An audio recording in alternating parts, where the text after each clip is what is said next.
बच्चों, अब तक हमने चालन और संवहन के द्वारा ऊष्मा का स्थानांतरण किस प्रकार से होता है उसको देखा। अब हम रेडिएशन या फिर विकिरण के बारे में जानते हैं। अच्छा, धूप में अगर गाड़ी रखी हुई है तो आप जानते हैं वो गर्म हो जाती है।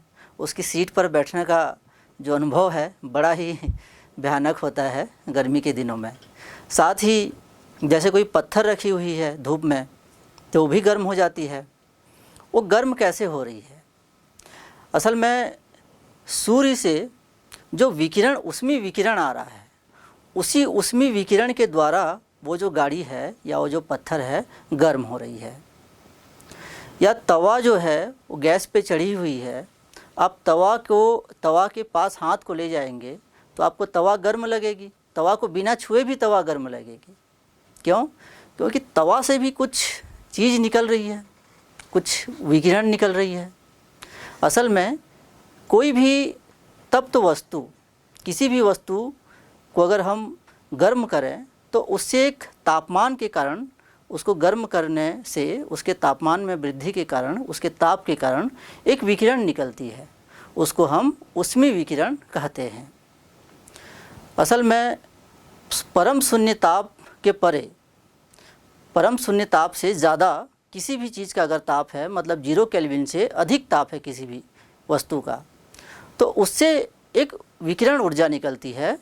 उसी को हम कहते हैं ऊष्मीय विकिरण। इनके कुछ गुण होते हैं जिनके बारे में हम चर्चा करते हैं। तो सबसे पहला गुण ये है कि ये प्रकाश की चाल से गमन करते हैं। प्रकाश की चाल 3 लाख किलोमीटर प्रति सेकंड होती है, तो ऊष्मीय विकिरणों की भी चाल वही होती है। इनके संचरण के लिए माध्यम की आवश्यकता नहीं होती। जैसा कि अभी मैंने बताया कि सूर्य से विकिरण आ रहा है, तो सूर्य से पृथ्वी के बीच में तो निर्वात भी है, फिर भी विकिरण आ रहा है। मतलब ऊष्मीय विकिरण के संचरण के लिए माध्यम की आवश्यकता नहीं होती। ये जो है प्रकाश की भांति विद्युत चुंबकीय तरंगें होती हैं। जैसे प्रकाश विद्युत चुंबकीय तरंग है, उसी तरह से ऊष्मीय विकिरण भी विद्युत चुंबकीय तरंग है। इनको अवरक्त तरंगें भी कहते हैं। विद्युत चुंबकीय तरंगों के बारे में 12th में और विस्तार से पढ़ा जाएगा। उनकी एक फैमिली होती है विद्युत चुंबकीय तरंगों की, वो एक बड़ा टॉपिक है।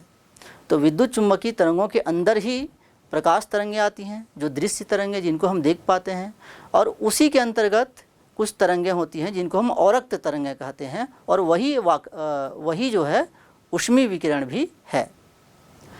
इसका नेक्स्ट जो गुण है वो ये है कि जो माध्यम ऊष्मीय विकिरण को जाने देता है, ऊष्मीय विकिरण उस माध्यम को गर्म नहीं करता।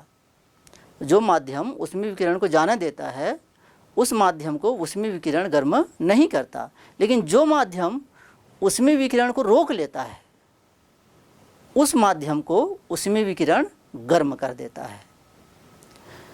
इनका अगला गुण है कि ये जो ऊष्मीय विकिरण है, प्रकाश की किरणों की भांति परावर्तन, अपवर्तन के गुणों का पालन करती हैं। साथ ही प्रकाश जिस तरह से व्यतिकरण और ध्रुवण के गुणों का पालन करता है, उसी तरह ये प्रकाश की भांति व्यतिकरण, विवर्तन एवं ध्रुवण के गुणों का भी पालन करती हैं। इनका और एक गुण है, अंतिम गुण है ये कि ये व्युत्क्रम वर्ग के नियम का पालन करती हैं।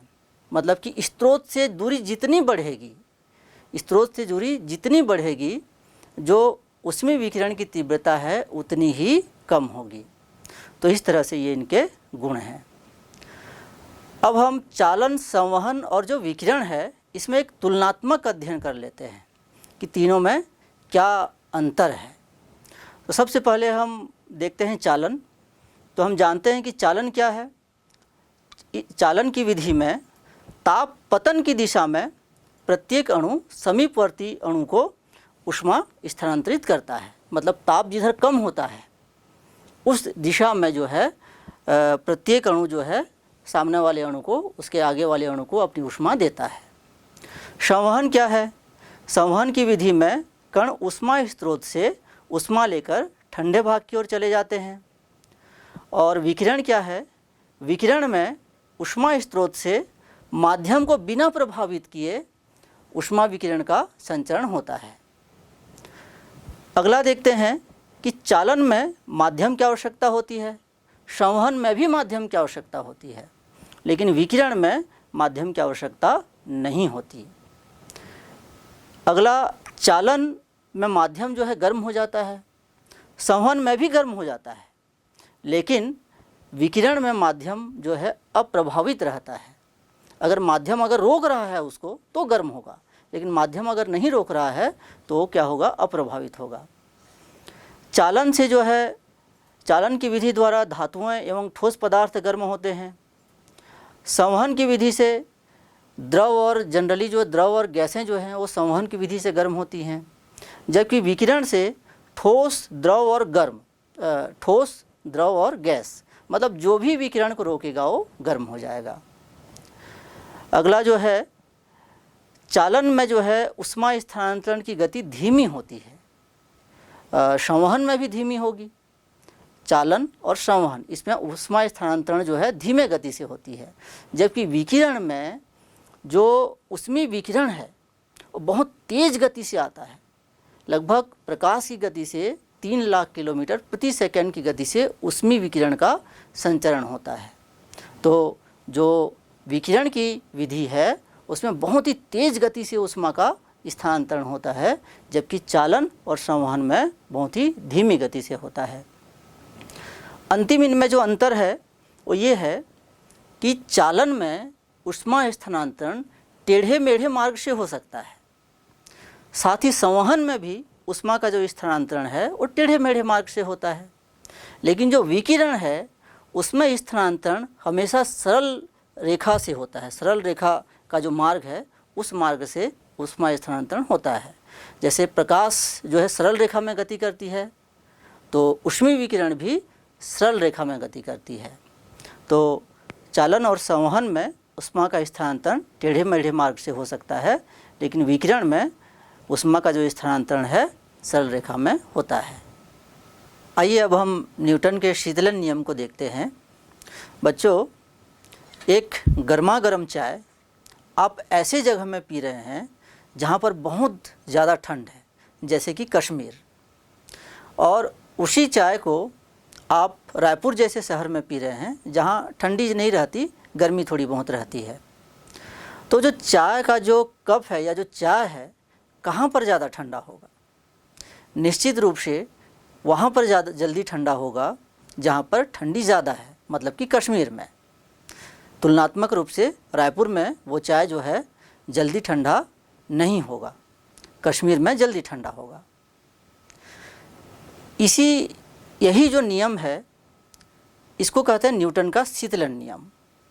तो न्यूटन का शीतलन नियम क्या कहता है कि अगर कोई वस्तु और वातावरण के ताप में डिफरेंस ज़्यादा है, वस्तु और वातावरण के ताप में डिफरेंस ज़्यादा है तो जल्दी ठंडी होगी, और वस्तु और वातावरण के ताप में डिफरेंस कम है तो ठंडी, मतलब कि वो जल्दी ठंडी नहीं होगी, मतलब वो धीरे धीरे ठंडी होगी।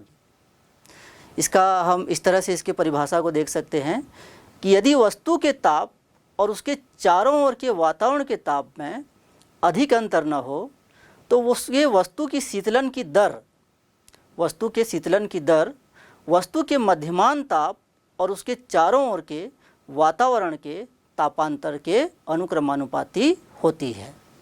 बेसिकली ये यही कहना चाह रहा है कि वस्तु और वातावरण के ताप में जितना डिफरेंस होगा वस्तु उतनी जल्दी ठंडी होगी, और वस्तु और वातावरण के ताप में अगर डिफरेंस कम है तो धीरे धीरे ठंडा होगा।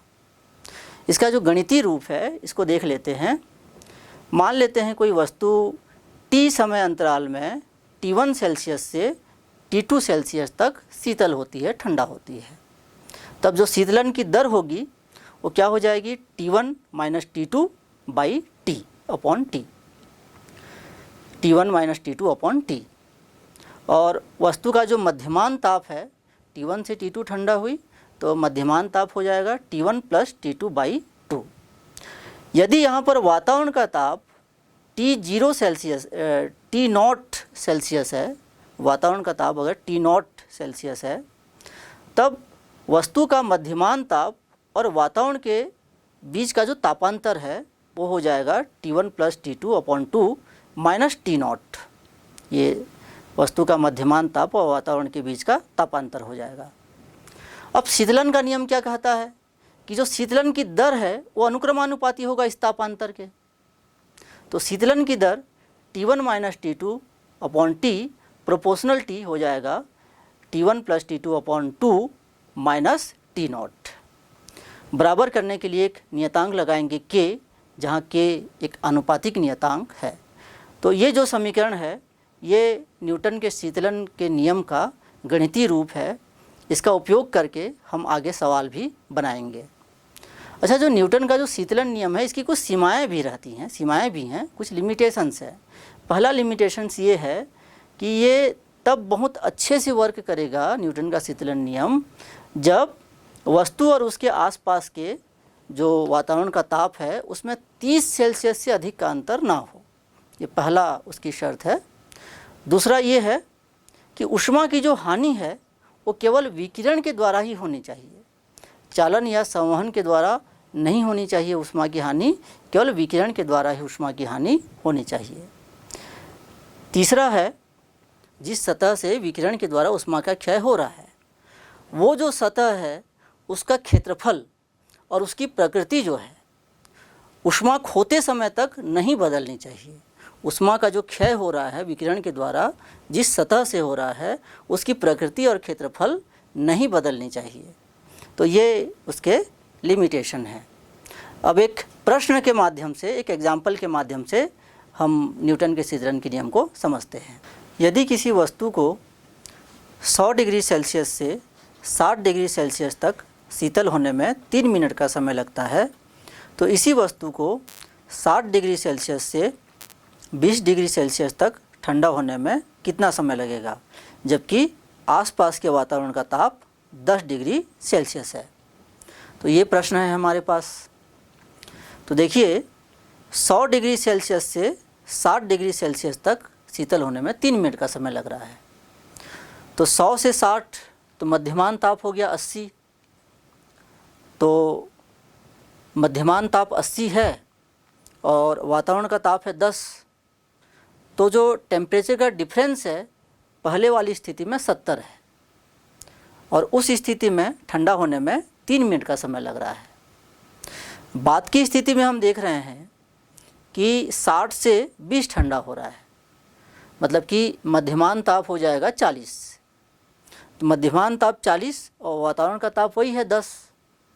तो अब की स्थिति में तो टेम्परेचर डिफरेंस है वो 30 है। तो जो टेम्परेचर डिफरेंस है अभी कम है, 30 है। तो निश्चित रूप से सेकंड वाली जो स्थिति है वहाँ ठंडा होने में ज़्यादा समय लगेगा, क्योंकि टेम्परेचर डिफरेंस कम है तो ठंडा होने में ज़्यादा समय लगेगा। और पहले तो 3 मिनट लग रहा है तो बाद में ज़्यादा समय लगेगा। इसको हम देख लेते हैं, पहले सवाल को बना लेते हैं कि कितना समय आ रहा है। तो न्यूटन का शीतलन नियम हमें पता है, उसको लिख लेते हैं T1 minus T2/T equal to K T1 plus T2/2 minus T0। यहाँ पर पहली स्थिति को हम देख लेते हैं कि पहली स्थिति में जो T1 है वो 100 डिग्री सेल्सियस है और कहाँ तक शीतल हो रहा है 60 डिग्री सेल्सियस। तो T2 बराबर 60 हो जाएगा कितने समय में, 3 मिनट में। तो T बराबर 3 मिनट और उसको सेकंड में रखेंगे तो 180 सेकंड हो जाएगा। और जो वातावरण का ताप है मतलब T0 है वो 10 डिग्री सेल्सियस है। सूत्र में मान रख देते हैं तो 100 माइनस 60 100 ऋण 60 बटे 180 बराबर K और कोष्टक में 100 धन 60 बटे 2 ऋण 10। इसको थोड़ा सॉल्व करेंगे तो हमारे पास आ जाएगा 2/9। 100 में 60 गया 40, 40 बटे 80 तो वो हो जाएगा 2/9 हो जाएगा, सॉरी 40 बटे 180 तो काटेंगे तो 2/9 हो जाएगा और बराबर इधर आ जाएगा 70 K। तो यहाँ से K का मान निकल जाएगा, K बराबर 1/315। अब इस K के मान को दूसरे वाले कंडीशन में रख के हम समय निकालेंगे कि कितना समय में वो 60 डिग्री से 20 डिग्री तक ठंडा हो रहा है। तो दूसरी स्थिति में हम देखते हैं कि T1 यहाँ पर 60 डिग्री सेल्सियस है, T2 20 डिग्री सेल्सियस है और टी नॉट जो है 10 डिग्री सेल्सियस ही रहेगा। तो सूत्र में इन मानों को रख देते हैं। अब की बार हमें टी निकालना है, तो 60 ऋण 20 और टी निकालना है तो टी के बदले टी लिख देते हैं बराबर के बदले 1/315 और यहाँ पर 60 धन 20 बटे 2 ऋण 10। थोड़ा सॉल्व करेंगे उसको आगे, तो यहाँ आ जाएगा 40 बटे टी बराबर 30/315। यहाँ से हम टी का मान हमें निकल जाएगा टी बराबर 315 × 40 बटे 30 और इस तरह से टी का मान आ जाएगा 420 सेकेंड या फिर 7 मिनट। तो इस तरह से हम देख सकते हैं कि 100 डिग्री से 60 डिग्री सेल्सियस तक किसी वस्तु को गर्म होने में अगर 3 मिनट का समय लग रहा है तो उसी वस्तु को 60 डिग्री से 20 डिग्री सेल्सियस तक गर्म होने में 7 मिनट लग रहा है। दोनों ही कंडीशन में 40 डिग्री का जो तापमान कम हो रहा है और वातावरण का ताप वही है और दोनों ही स्थिति में 40 डिग्री का तापमान कम हो रहा है, लेकिन पहली वाली स्थिति में 3 मिनट लग रहा है और दूसरी वाली स्थिति में 7 मिनट लग रहा है। बच्चों आइए अब हम अवशोषण क्षमता, पारगमन क्षमता और परावर्तन क्षमता के बारे में जानते हैं। जैसे आप घर में हैं और खिड़की के पास, कांच की खिड़की है उसके पास खड़े हैं, तो आप देखेंगे कि खिड़की से धूप आती है और आपको थोड़ा गर्म लगता है। मतलब वो खिड़की क्या कर रही है, वो जो ऊष्मीय विकिरण है उसको अपने अंदर से आने दे रही है और उसके अंदर से पारगमित होकर आ रही है और आपको फील हो रहा है, गर्म लग रहा है। साथ ही आप उस कांच की खिड़की को छुएंगे तो आपको वो भी गर्म लगेगा।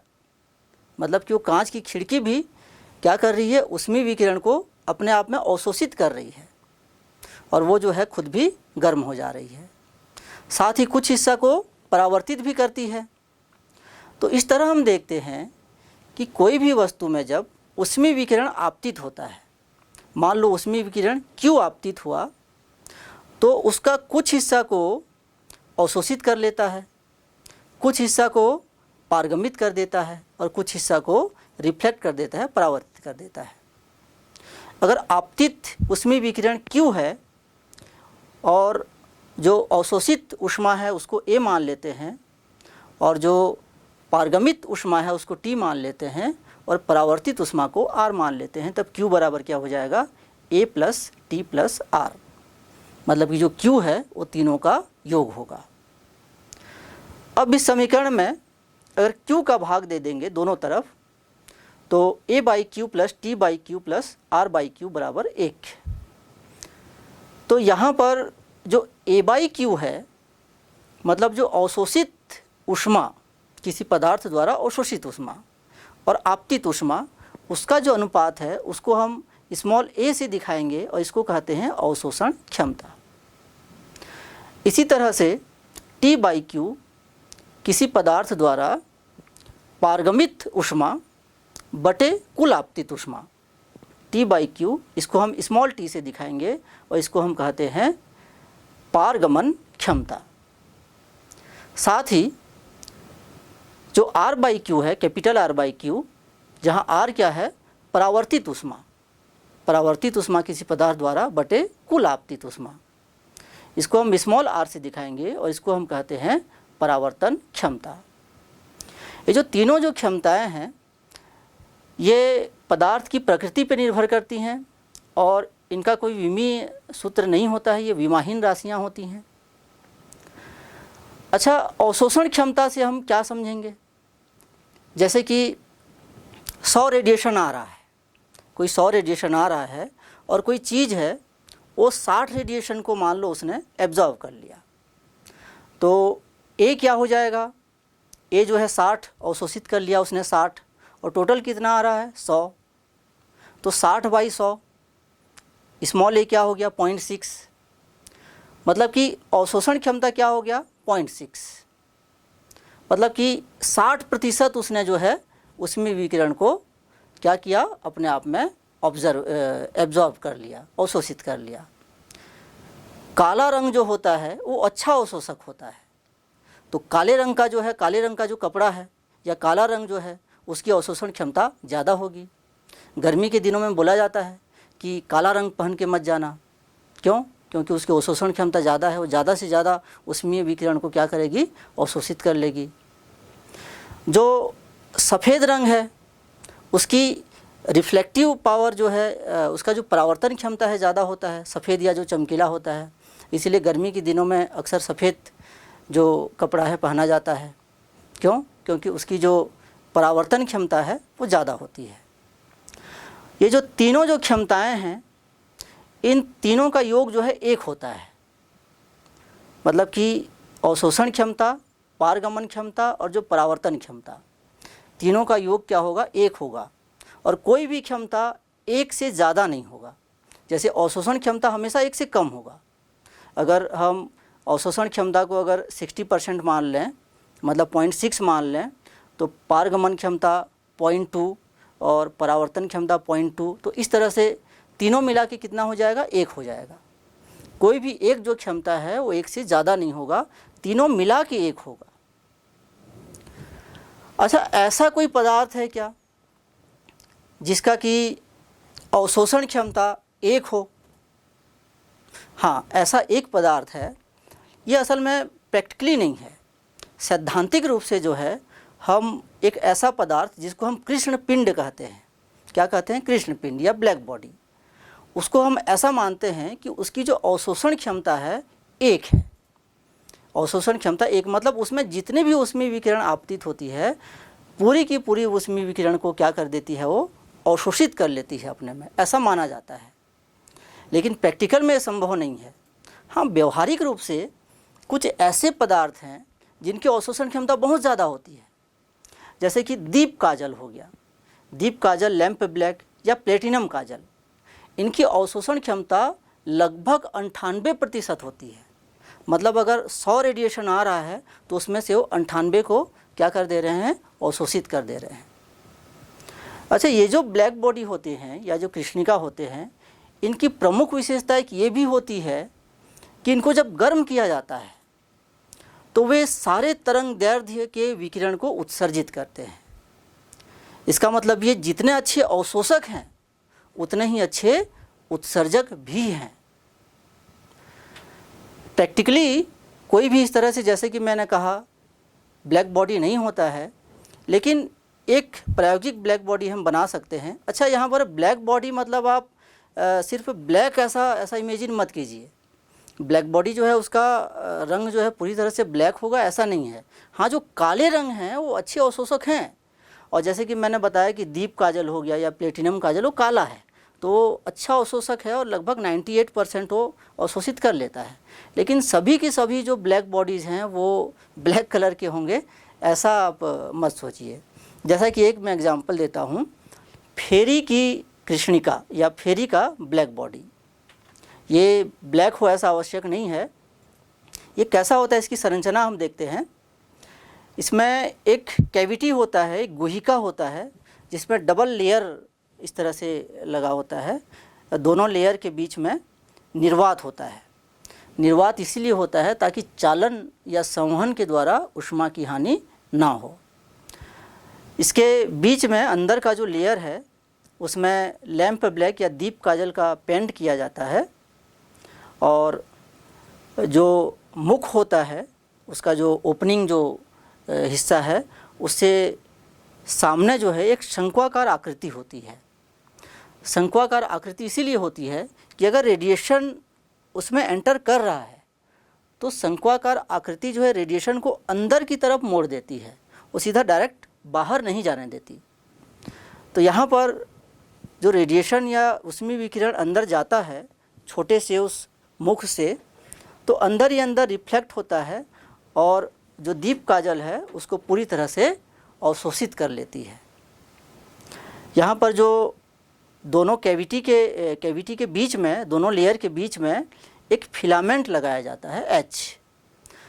तो इस फिलामेंट को अगर हम गर्म करते हैं तो ये सभी तरंग दैर्ध्य के विकिरण को उत्सर्जित करता है, जिसको हम कहते हैं ब्लैक बॉडी रेडिएशन।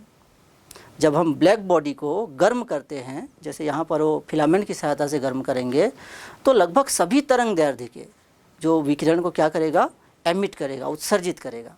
याद रखिए यहाँ पर एमिट कर रहा है, जिसके बारे में हम आगे पढ़ेंगे।